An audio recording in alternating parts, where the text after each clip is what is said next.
한 주간의 외교 통일 안보 이슈를 모두 모아서 살펴보는 시간입니다. 외교 통일 안보에 종착역은 없다. 종창 브라더스의 종착역이 없는 종창 토크. 힘들어. 종창. 종긴 하겠어. 자, 오늘도 어김없이 코리아 연구원 김창수 원장님 졸고 계십니다. 주무셨어요? 사람들이 나한테 종창이라고 불러요. 진짜? 나 김창수인데 종창이라고 불러요. 김창수인데 장윤선 때문이야. 예. 왜 그래? 종창 이름을 브라더스 바꾸던지. 너무 이뻐. 왜 그래요? 종기와 욕창. 종기와 욕창이야? 그런데 좀 어감이 사실은 거시기해. 그래도 개보신당보다 낫지 않아? 거기는 참 재밌어요. 그래? 거기는 뭐라고 뭐 바른 보수당. 바른정당. 아니 뭐 바른 보수 정당이라고 한다 나는 그랬다면서요. 형용사형 정당 또 처음 봤어. 그쵸? 바른 보수 정당이 원래 하려고 그랬대요. 근데 그래요? 바른 보수 정당은 약칭이 바보당이잖아. 그냥 바른당이라 했대. 바른 보수 정당. 예, 왜 바른당인 줄 아세요? 개보신 하니까 사람들이 싫다고 하니까 바른 보수 정당으로 하려고 했더니 약칭이 바보당이야. 그래서 이제 바른당, 그렇구나. 바른당이라 했는데 뭘 발랐나? 바보회가 생각나네요. 그렇군요. 정의당 김종대 의원님 나오셨습니다. 안녕하십니까. 예. 안보 전략 대한민국 최고의 안보 전략가예요?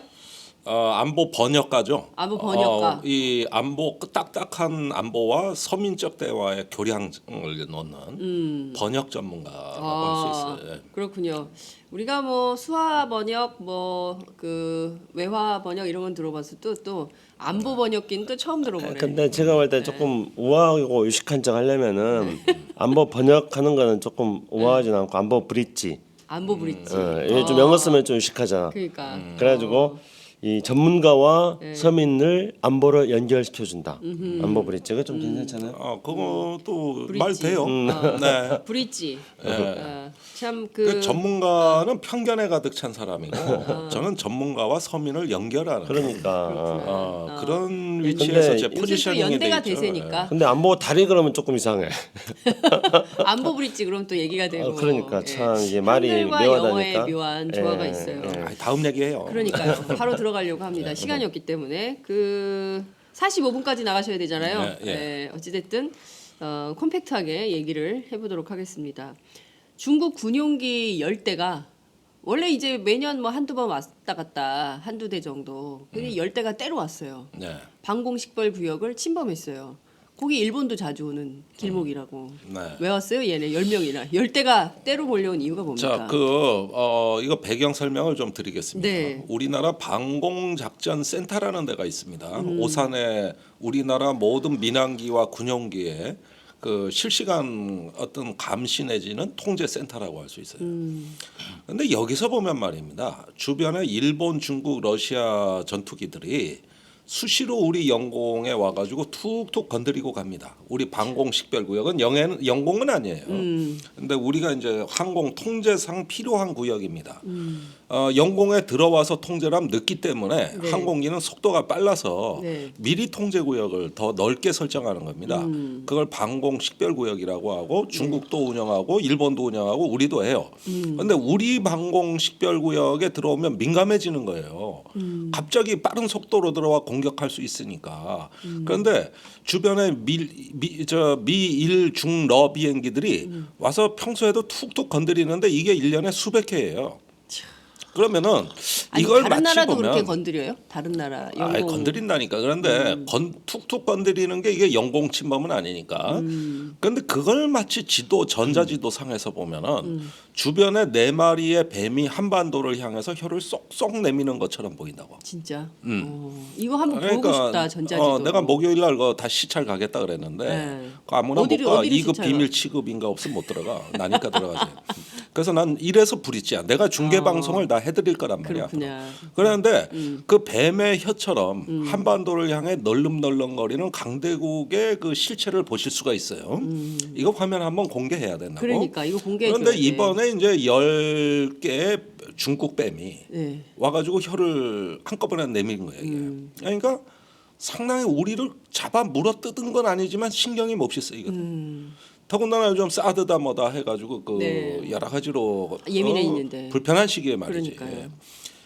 이런 것들은 뭐냐면은 하나의 무력 시위 중에 가장 낮은 형태라고 보시면 됩니다. 저강도의 무력 시위라고 보면 되는 거예요. 그리고 이거는 우리 방공 식별구역을 침범한다는 의미도 있겠지만 최근에 센카쿠 중국령 다오디다오라는 그 분쟁의 섬에서 네. 지금 중국이 무력 시위를 하고 있어요. 그렇죠. 그러면 거기서 약간 북쪽입니다. 이게 이어도 쪽으로. 그쪽으로 지금 들어온 거거든요. 그래서 중국을 숙명적인 적으로 보고 무력 시위를 하는 중에 곁에 있는 한국의 옆구리를 툭툭 친 거라고. 이런 사건으로 봐야 되는 거예요. 지금 다들 걱정하고 있는 게요. 아마 지금 저희 애청자분들께서도 다 비슷한 생각하실 텐데 흡사 구한말 우리가 2014년 이 방송 처음 시작할 때, 그 저기 어디입니까? 뭐 또 경복 아니 덕수궁 덕수궁에서 그 얘기예요. 고종의 고종을 고종 이야기는 생각하면서 시청자들은 별로 기억 안 하고 김종대 의원이 봤던 키스하는 남녀 청춘 이야기만 지금 기억하고 있을 텐데 청취자들은요. 아 그렇습니까? 고종 얘기도 기억해. 아유 왜 그래? 본질에 고종의 집중해요. 고해와 네. 비애를 얘기했잖아요. 그래 맞아. 그 고종의 비에 대해서 얘기했었는데 지금 우리가 예언했던 그대로 지금 굉장히 한반도 운명이 더 복잡하고 더 심각한 상황으로 빠져들고 있는 거 아닌가라는 위기감을 느끼고 있어요. 더 심각해지고 있죠. 그 그러니까요. 당시 예상이 그때는 우리가 좀 낭만이 있었어. 가을, 그렇죠. 가을 낙엽, 은행잎 팍 떨어지는데 연인들 데이트하고 우리는 국가 안보를 걱정하고 그랬는데 지금 더 심각해졌어요. 그죠? 그러니까 이제 다오이다오 문제 같은 경우도 아니 다오이다오가 아니라 방공 식별구역 같은 경우도 네. 이게 이제 우리가 사실은 뭐 한 사드 문제가 이야기될 때부터 염려했던 어떤 수순 중에 하나입니다. 그러니까 어떤 이제 지금 중국이 이번에 뭐 민주당 의원들이 갔을 때 중국 정부 당국이 한류라든가 뭐 경제 문제에 대한 중국 정부가 취하고 있는 조치는 중국 정부가 개입하는 것이라기보다는 중국 사회 내부에서 자체적으로 하는 거라는 식으로 네. 약간 좀 돌려서 말했거든요. 그러니까 근데 뭐 중국 인민들의 마음을 우리가 어떻게 아냐? 예. 이런 근데 인민의 뭐 정서가 있다. 그렇게 이렇게 이제 둘러댈 수 있는 이야기예요. 맞아요. 그런데 중국 정부가 직접적으로 개입할 수 있는 것으로서는 우리가 이제 몇 가지 예측했던 게 일단은 바로 방공 식별 구역에 대한 김종대 의원 이야기처럼 툭툭 치는 거 이런 것도 이야기했고 그다음에 이제 그 또 한편으로는 중국하고 우리하고의 서해에서의 어떤 경계선 문제, 그다음에 이제 이어도 문제, 뭐 이런 것들을 우리가 이제 중국 정부가 우회적으로 중국 정부의 의지가 개입되면서 그러면서 약간 좀 우회적 성격을 지니면서 중국 정부가 간섭할 수 있는 문제로 우리가 예측을 했었습니다. 많은 네. 전문가들이 이렇게 예측했어요. 근데 바로 이제 그런 조짐이 지금 나타나고 있는 겁니다. 그러니까 방공 식별구역이라는 거는 이제 우리 김종대 의원이 말씀하신 것처럼 공중에서는 네. 비행기는 브레이크가 없잖아요. 그렇죠. 그러니까 그냥 날아오면 쭉 오는 거니까 영공보다는 조금 더 넓은 어떤 범위에서 방공 식별구역을 정해놓는 건데 그것을 건드린다는 거는 약간의 의도성이 있는 거예요. 그러니까 지금 한 번씩 김종대 표현대로 톡톡 건드려 보는 겁니다. 근데 이제 지금 한국이 그 현재 이제 중국이 지금 건들고 있는 이 방공 식별구역 문제는 현재 한국이 처해 있는 동아시아에서의 현재 한국 위치를 지금 설명해 주는 하나의 뭐 단초 같은 거라고 보여집니다. 한국은 지금 중국이 툭 건들지 또 일본이 툭 건들지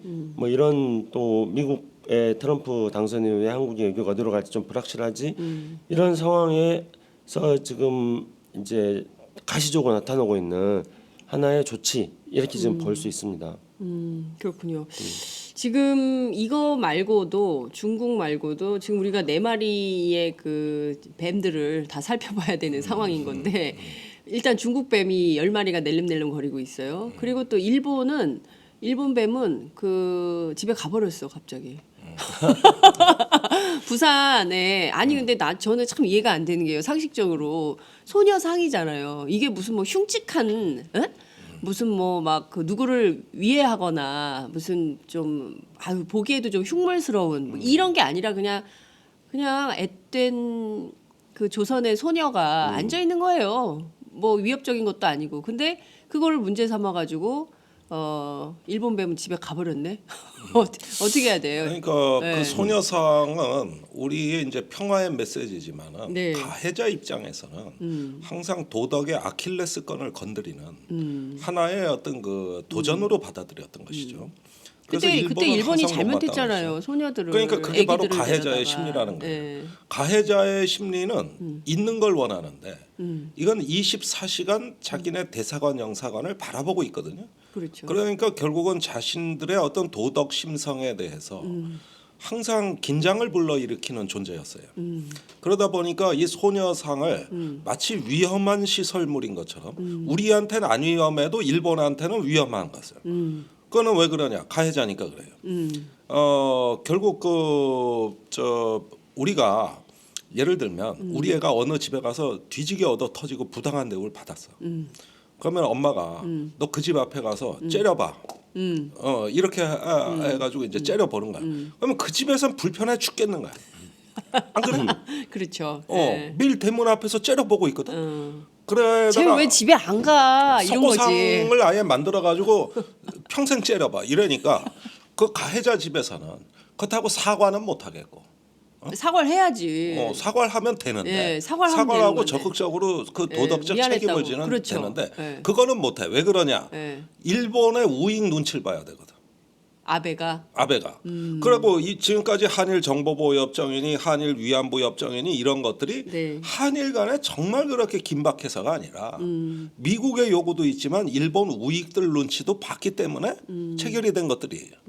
그래서 지금 참의원에서 개헌선을 확보하고 있는 아베가 권력을 공고히하는 것은 일본의 극우 세력입니다. 그 사람들 눈치를 보느라고 야스쿠니 신사도 참배하는 거예요. 그런데 그러다 보니까 사과도 못하고 도덕적 책임도 못 져. 그러는 상황에서 이제 한일 간의 밀실 협의를 통해 가지고 야 맨날 그 째려보는데 죽겠다. 그래서 아니 이거는 왜 평화로운 소녀상인데 그런데 못 견디겠다. 그리고 일본 우익들이 난리다. 이래가지고 밀실 합의를 재작년 12월 28일 날 한 거예요. 그리고 우리 국민들한테 그 내용을 싹 숨긴 거지.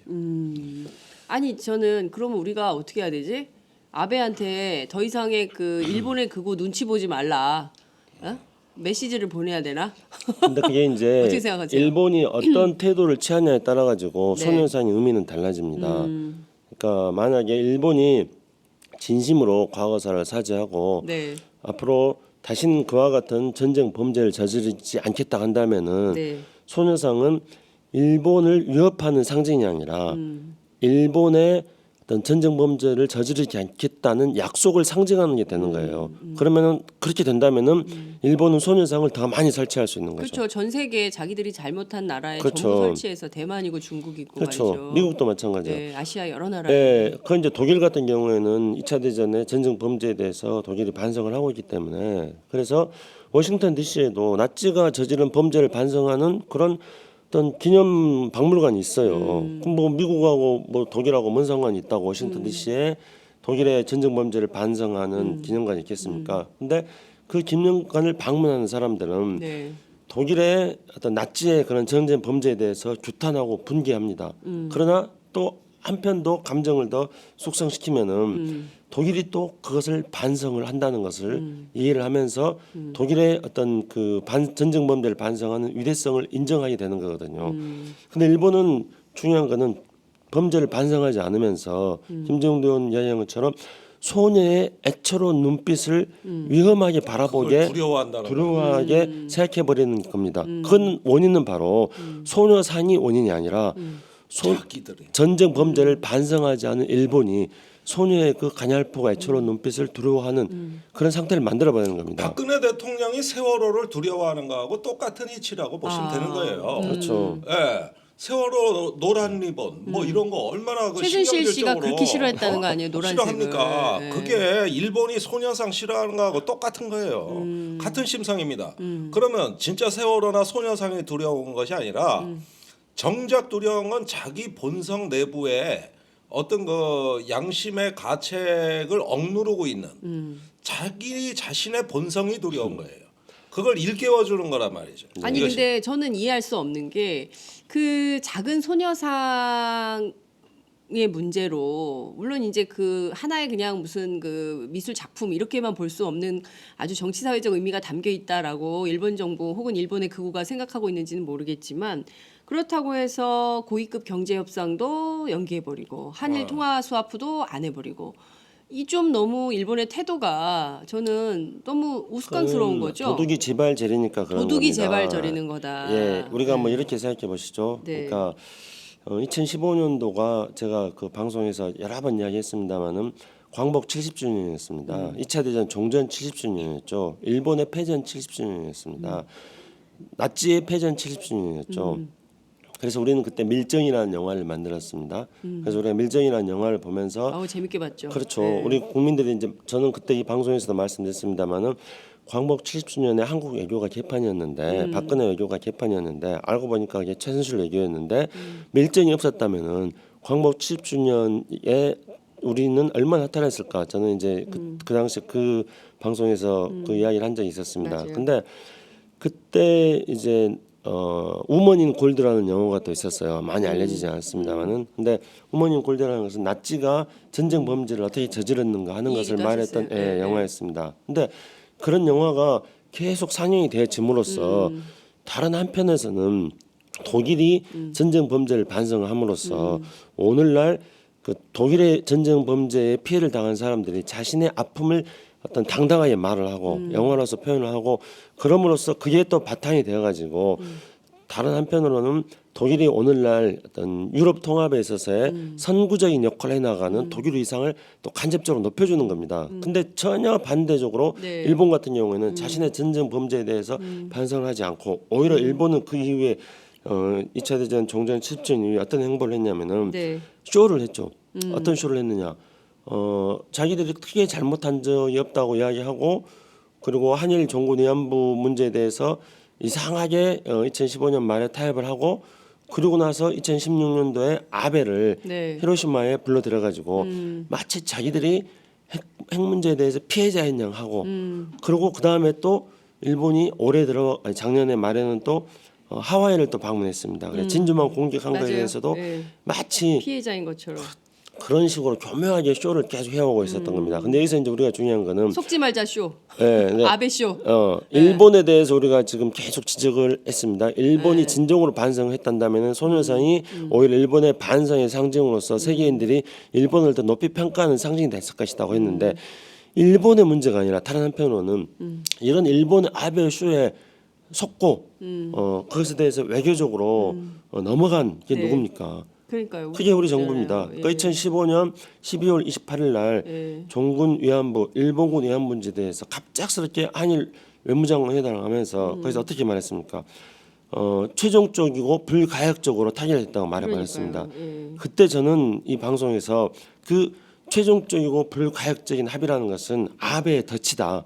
그래서 우리는 결국은 박근혜 정부는 결국은 아베의 덫에 걸린 거다. 네. 그래서 이제 앞으로 아베는 이 최종적이고 불가역적인 합의라는 것을 근거로 해가지고 그동안에 일본이 가해자였는데 네. 이제는 최종적이고 불가역적인 합의라는 근거해가지고 가해자에서 벗어나가지고 한국을 공격할 거다 이렇게 말했습니다. 아니나 다를까 지금 그렇게 되고 있습니다. 그러니까요. 지금 그래서 참 이 정권이 빨리 끝나야 된다라는 국민적 여론이 있는 겁니다. 헌법재판소에서 탄핵 심판을 빠르게 결정을 해서 이런 문제들을 조기에 종결하고 새롭게 외교를 써나가야 되는 이런 상황인 건데 이게 지금 도처에서 지금 여러 가지 문제가 생기고 있어요. 또 황교안 총리는 또 자기가 권한대행이라고 생각해서 뭐 이어받아가지고 뭐 여러 가지 또 일을 벌리고 있어요. 대통령 코스프레 하고 있고 이런 문제들을 국민들이 계속 비판하고 있는데 참 걱정입니다. 북한 얘기를 좀 해봐야 될 것 같아요. 대륙간 탄도 미사일 ICBM 우리 최고 수뇌부가 결심하는 순간 임의의 시각 그리고 임의의 장소에서 발사될 것이다. 어디에서 언제 발사한다는 거예요? 임의의 시각이라 그랬는데 임의의 시각. 자 이게 이렇게 스토리가 전개된 겁니다. 지난주에 그 김정은 위원장의 신년사에서 네, 대륙간 탄도 미사일 ICBM의 개발이 마감 단계에 있다. 맞아. 이렇게 이야기를 했어요. 네, 그러자마자 트럼프 진영에서 그 반응이 나왔습니다. 네, 아니다. 아니다. 트럼프가 그런 일은 직접 없다. 트위터를 날렸죠. 이렇게 했고 또 트위터 정치 트럼프가 그것도 한번 짚어봐야 돼요. 예. 정보기관의 첫 번째 보고를 예. 북핵 문제를 맞아. 보고받았습니다. 예. 그러면서 북한의 위협을 평가절하하면서 김정은 위원장의 그런 엄포를 뻥이다. 저거는 김정은은 뻥이다. 뻥이다. 아, 예. 이러면서 약을 올렸어요. 근데 북한이란 나라가 어떤 나라입니까? 이렇게 약이 오르면 무슨 수를 써서라도 보여줘. 입증을 해야 돼. 입증을 해야 돼. 예, 보여줘. 이래서 다시 공이 북한으로 넘어갔어. 그런데 북한이 그러니까 예.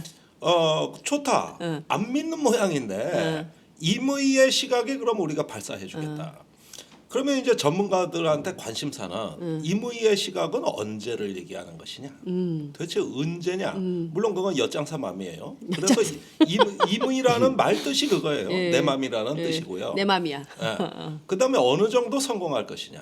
이건데 지금 북한은 로켓 기술은 이제 우주궤도 진입에 대한 어떤 기술은 어느 정도 성숙했다고 저희는 보고 있고 단 이게 미사일이 되려면은 대기권 탄두의 재진입 기술 또 비행 제어 그러면서 재진입한 다음에 탄두가 연소하지 않을 수 있는 특수 합금 이런 기술이 있어야 되는데 이걸 지금 지상 실험에서 하고 있다고.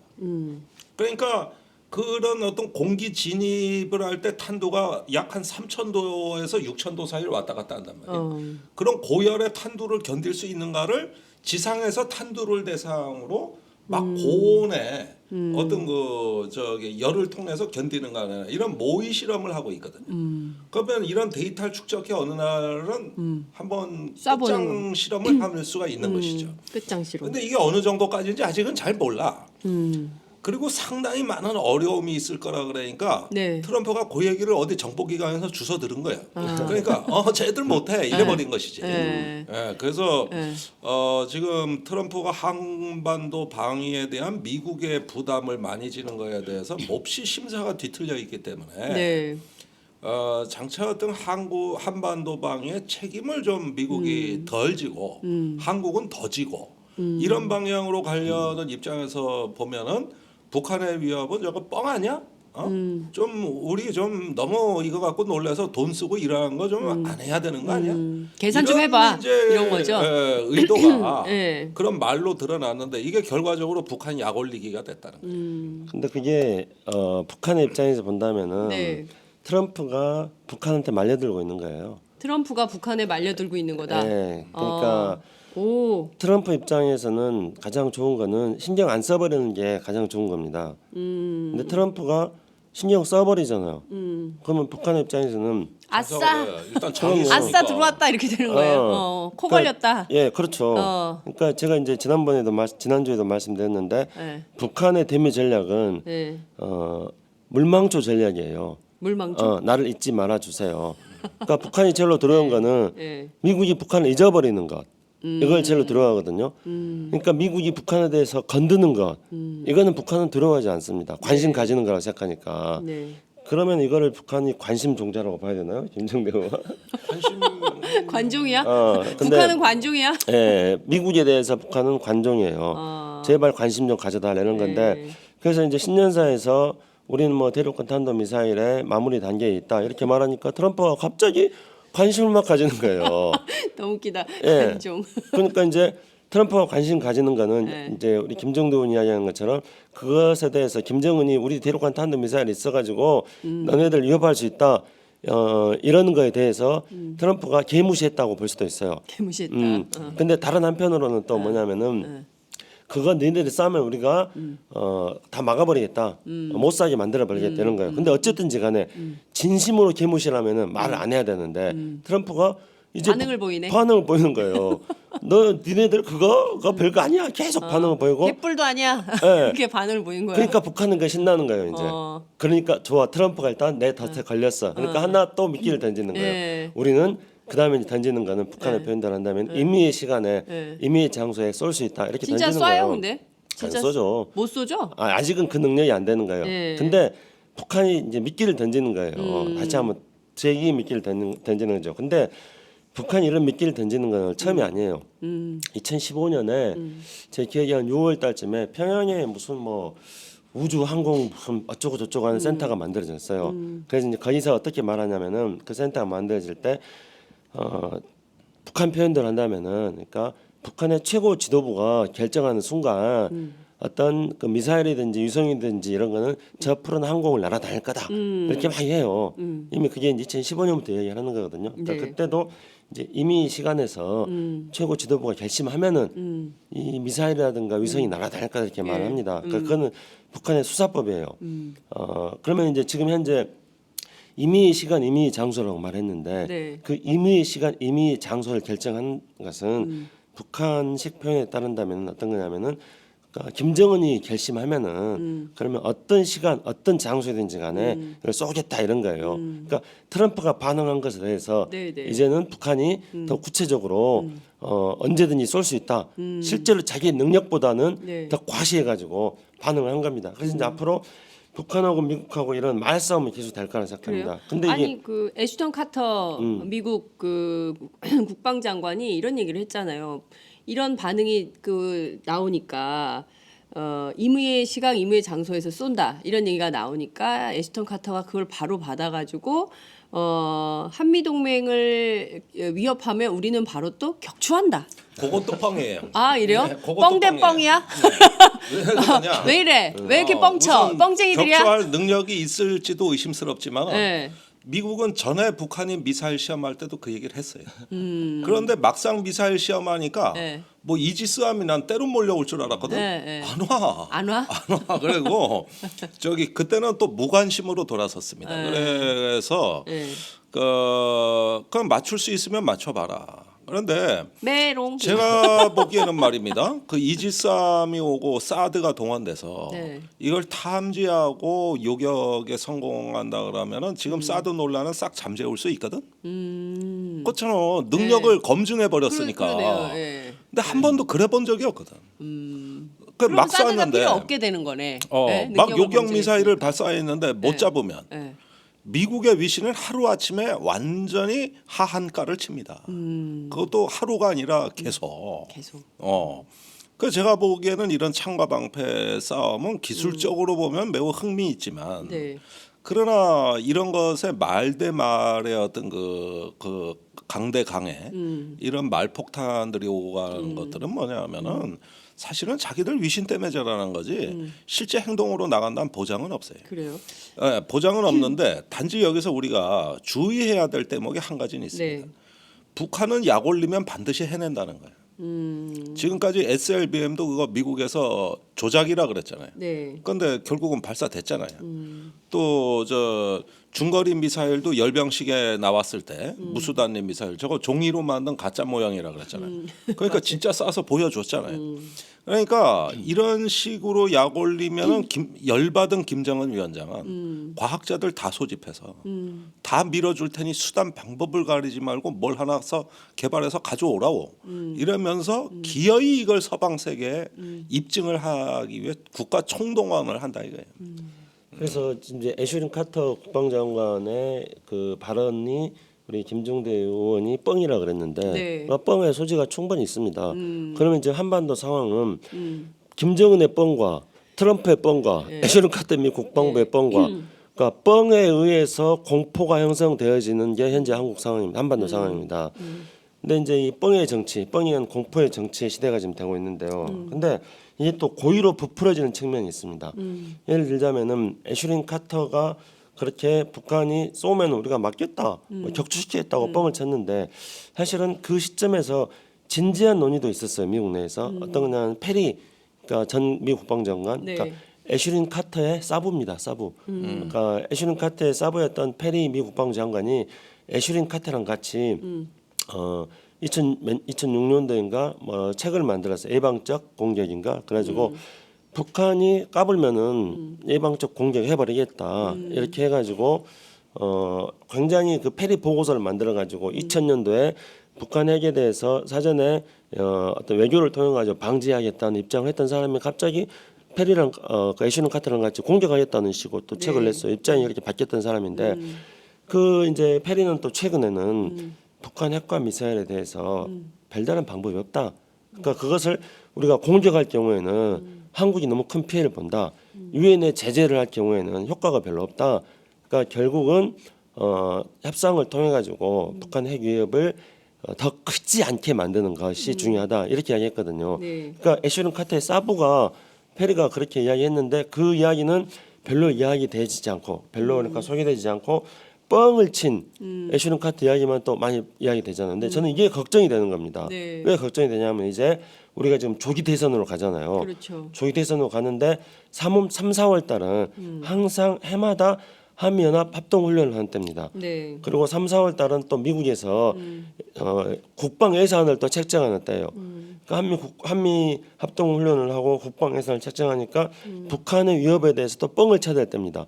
근데 북한은 또 이것을 교묘하게 네. 미국이 또 북한 위협을 뻥치면은 그 틈을 타고 들어가지고 또 우리가 실질적으로 미국의 위협이 된다. 이건 네. 뻥이 아니다 하고 또 지네들의 위협을 또 과시를 합니다.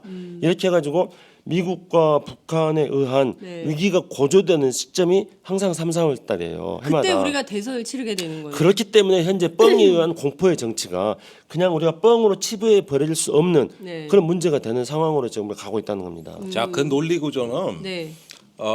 북한이 미사일을 발사했다고 해서 그 자체로 북풍이 되는 게 아니라 그 미사일 발사로 인해서 사드 논쟁이 격화되는 데서 그렇죠. 아마 그 정치적인 재구성이 이루어질 겁니다. 사실 2012년 대선이 치러지던 12월에도 북한이 장거리 미사일을 쐈어요. 대선 직전이었습니다. 그러나 이건 북풍으로 연결되지 않았어요. 왜냐하면은 그것에 대해 당장 민주당의 책임을 묻거나 아니면은 그 민주당이 거기에 대해서 잘못 대응한 부분에 대해서 새누리당이 꼬투리를 잡을 수가 없었어요. 네. 그러니까 북한이 뭘 쐈다고 해서 그 자체는 북풍이 안 된 거예요. 그러나 NLL은 북풍이 됐어요. 이건 민주당의 책임을 직접적으로 물을 수 있는 건이라고 봤기 때문에 그런 겁니다. 그러면 이번에 북한이 미사일을 쏜다면 어떨까? 네. 그 자체는 북풍이 안 돼요. 그러나 문제는 지금 사드에 대해서는 여야 입장이 다른 거예요. 사드. 예. 그러니까 이 부분은 서로 간의 책임 공방을 이제 사드를 놓고 전선이 그어질 수가 있는 겁니다. 제가 네. 이게 항상 경고했던 지점이라고 여러 번 말씀드렸고 네. 그런데 최근에 민주당이 뭐 다음 정부가 합리적으로 결정하자. 그리고 이제 의원들이 방중을 해가지고 또 그런 입장도 전달하지 네. 않았습니까? 예. 이번 방중은 전 잘된 일이라고 봅니다. 그런데 문제는 뭐냐면은 이 다음 정부에 결정하자. 그다음에 위안부 재협상도 다음 정부에서 재검토하자. 이런 이야기를 갖고 네. 지금 보수 언론 오늘 아침부터 해가지고 벌써 야당에서 입장이 다른 갈려요. 보수당에서 물어뜯기 시작하면서 예, 맞아요. 국가 간의 약속을 왜 깨냐면서 신의론을 들고 나왔어요. 맞아요. 예. 그런데 이건 말이 안 되는 게 노무현 대통령이 한미 간에 전시작전권 가져오자고 한 약속 누가 깼습니까? 자기들 새누리당 정권이 깼어요. 남북 기본합의서 누가 깼어요? 남북 누가 정상회담 깼어요? 14선언 누가 깼어요? 누가 예. 깼고 누가 깼어요?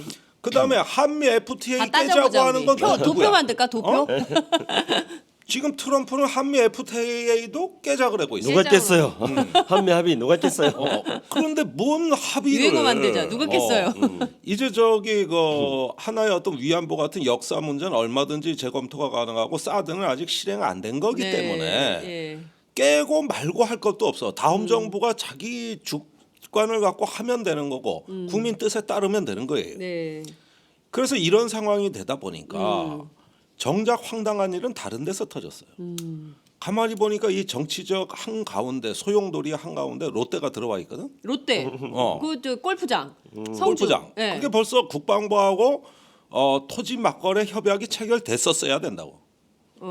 그런데 지난주에 1월 안에. 이 예. 협약을 체결하려고 하려면 이사회 승인을 받아야 돼. 오늘 내일이라고 지난주에 그랬잖아요. 오늘 내일이라고 예, 예. 그랬잖아요. 그러면 1월 초에 이사회를 열어서 승인을 받아야 되는데 네. 롯데가 그 이사회를 무기한 연기했어. 아 왜요? 왜냐? 그럴 뜻이 없는 거 아니야? 그러니까 잘 아, 야 여기 재밌다. 여기 그러면서 집중하세요. 여기 재밌다. 국방부에서 곧 롯데 측하고 협약을 체결하겠다고 하는 일정이 어떻게 된 거냐 그래서 제가 국방부를 부르니까 네. 아무것도 결정된 게 없습니다. 어. 이렇게 답변을 해? 응. 이건 롯데 때문에 이래 답변하는 거예요. 네. 근데 최근에 롯데가 중국에서 표적 기업이 돼서 매장마다 세무조사를 받고 있는데 지금 그 손해가 막심해. 맞아. 그러다 보니까 롯데 입장에선 그룹에 사활이 걸린 일이야. 이게 골프장 문제가 아니야. 가만히 생각을 해보니까. 골프장이 문제가 아니네. 그래가지고 여태까지 감정평가 다 해왔는데 이래서 이제 협약서에 서명만 하면 되는데 갑자기 롯데가 이 방식은 이 사회에서 승인도 안 날 거고 열지도 않았으면서 그러면서 그냥 현금 보상을 해달라. 토지 막거래 이거 별 재미없다. 그러니까 국방부가 황당한 거야. 이건 또 갑자기 뭔 얘기야? 그러는데 최근에 롯데가 시민단체에다가 이제 흘린 얘기 이건 정확히 그거 상당히 단독? 고위층이 단독에 흘렸는데 단독. 네, 단독 나갑니다, 여러분. 네. 만약에 야3당이 사드에 대한 입장을 결정해 준다면 네. 이번 정부에 서명 안 하겠다. 롯데가 오 이거 완전히 센 뉴스다. 아니 요 얘기를 네. 그 저기 했다고 관계자는 전했다 이래야지 이거 지금 내가 다 하면 롯데가 지금 특검에 불려가고 있다고 지금. 그러니까 그러다 고문당해 잘못하면 그러다 다시 신 회장이 구속된다고. 아니, 그러니까 근데 그 이거는- 입장도 우리가 봐줘야 돼. 아니 근데 요거는 되게 재밌는 포인트예요. 그 롯데가 야3당이 사드 입장을 결정해주면 이번 정부에서 결정을 하지 않겠다. 에? 이 얘기예요. 그러니까 일단은 굉장히 이게 재밌는 포인트. 이게 진짜 우리가 막 정치는 그러면은- 생물이라고 네. 그러고 막 이러는데 이게 진짜 그런 뜻밖의 상황이네. 변수인데. 뜻밖의 변수를 만난 거네. 사드가. 그러면은- 예. 지금 롯데 골프장은 제3의 부지잖아요. 그렇죠. 지금 예정대로 사드가 빨리 배치돼야 된다고 국방부가 계속 생각한다면 네. 한미가 그렇게 한다면 지금 빨리 제4의 부지를 알아보셔야 돼요. 그러면은 제가 두 군데를 추천해드리고 싶어요. 두 군데. 첫 번째는 대구공항이 유승민 지역구? 입지의 최고입니다. 이 사드는 방어 무기이기 때문에 유승민 인구 지역구. 밀집 지역으로 가야 돼. 왜냐? 아, 인구가 많은 데를 방어해야 될 거 아니야. 그렇죠. 그다음에 또 미군 기지 방어해야 될 거 아니야. 거기 다 있어. 그런 게 다 충족되는 데는 내가 보니까 대구에 대구공항밖에 없고. 유승민 의원 지역. 유승민 의원. 네. 그것이 아니면은 또 한 군데가 네. 이것도 수도권 내가 방어해야지. 아니 수도권 방어는 어차피 사전에 없는 얘기니까. 네. 백승주 의원 지역구에 다 경북 대구로 몰지 않는 거네. 아니 아니, 대구 원래 많이 들어요. 어. 안돼 여기. 구미의 달마산이라고 있어. 구미 달마산. 백승주원 뭐 환영할 텐데 틀림없이. 아니 그분은 자기 지역구라도 무방하다고 그래요? 하셨던. 백승주 의원 지역구로 보내면 돼요 그러면. 그래서 이 두 군데가 사드의 최적지가 아니냐 내 얘기는. 그리고 제4의 최적지. 그리고 사드를 가장 찬성하는 두 의원이기 때문에 네. 지역구 의원들에게 몰매를 맞아도 아니 몰매도 안 맞을 거예요. 백승전 큰일 났네. 문재인 전 대표가 네. 구미에 갔는데 박사모가 나와서 난리친 거 아시잖아요. 네. 흙 던지고 쓰레기 던지고. 그러면 사드 25도 저 동안 못 유치 나오게 걸기 하고. 대회를 지금쯤 하실 만도 한 거 아닌가?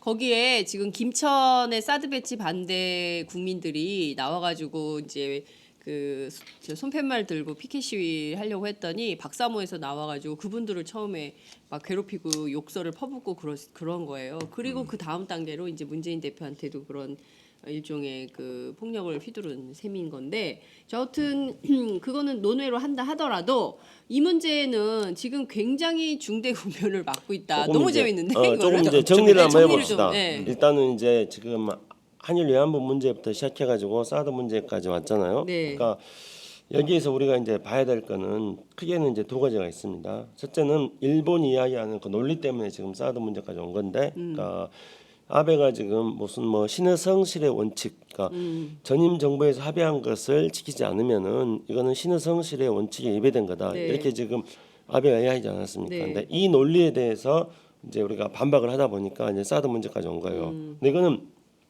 지난주에 말씀드렸습니다만은 정부 간에 합의한 것에 대해서는 네. 또는 어떤 국제법적으로 어떤 조약이라는 것은 그것을 이행하지 않았을 경우에 신의 성실의 원칙에 국제법적으로 국제 관계에서 위배된다는 점은 맞습니다. 그런데 이번에 지금 한일 위안부 문제에 대해서 합의한 게 네. 예를 들어보면은 한일 간에 정부 간에 어떤 수준에서 합의했습니까? 그러니까 외교장관 사이에서 이게 무슨 국민의 뜻과 전혀 상관없이 그렇죠. 느닷없이 졸속적으로 예, 이야기한 거예요. 맞아요. 그러니까 이거는 얼마든지 졸속적으로 합의한 것에 대해서는 새 정부가 이 일을 제기할 수 있습니다. 그러니까 신의 성실 원칙 예배가 아닙니다. 예. 사드 문제 예. 어떻게 합의했습니까?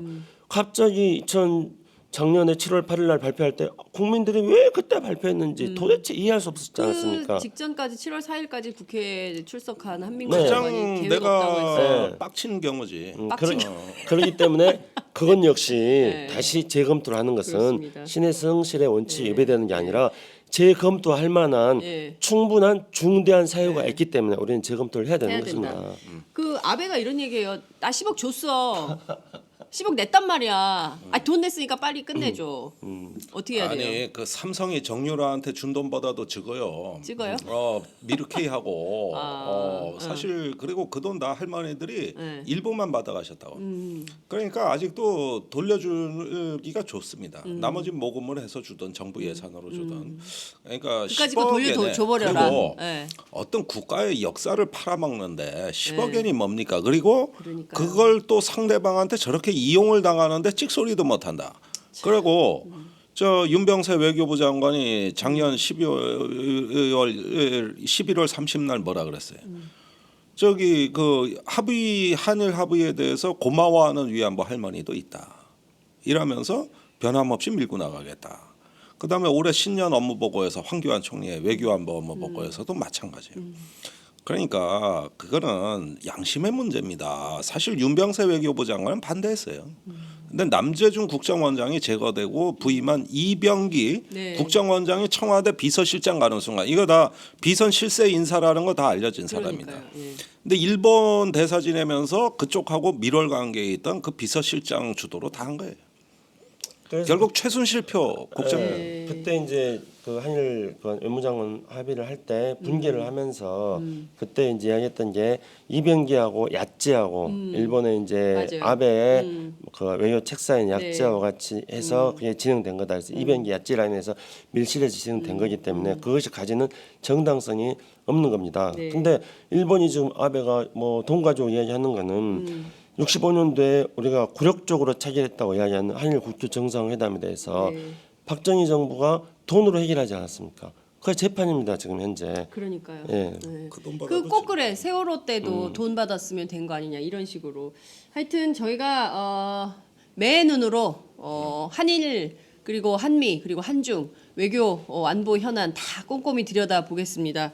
오늘은 시간이 없어서 여기서 마무리를 좀 해야 될 것 같은데 오늘 되게 재밌었어요. 단독. 끝나는 거예요, 롯데 지금? 얘기 너무 네, 재밌었어요. 끝나죠. 예, 또 얘기해야 될 거 있어요. 아니 왜냐면 김종대 의원이 이제 가셔야 출발하셔야 되나? 돼가지고 아, 이제 그러니까 마무리를 해야 될 것 9시 같습니다. 끝나니까. 예. 지금 끝내야 오늘 돼. 굉장히 소란스러운 가운데 마무리를 하고 있어요. 그러니까 아니 저는 지금 네. 이제 본격적으로 이제 지금 말이 얘기 좀 터져가지고 해볼까? 시작했는데 또 끝난다 그러네. 네. 이런 날도 아쉽네. 있어야지. 이런 날도 있어야지. 뭐. 그렇지. 다음 주에 뵙겠습니다. 네, 고맙습니다. 감사합니다. 예, 예.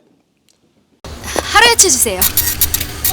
저 이거 하나 샀는데 유기농 야채가 14가지? 빛이 내린다. 14가지 유기농 야채 이것뿐일걸. 14가지 유기농 야채 하루야채.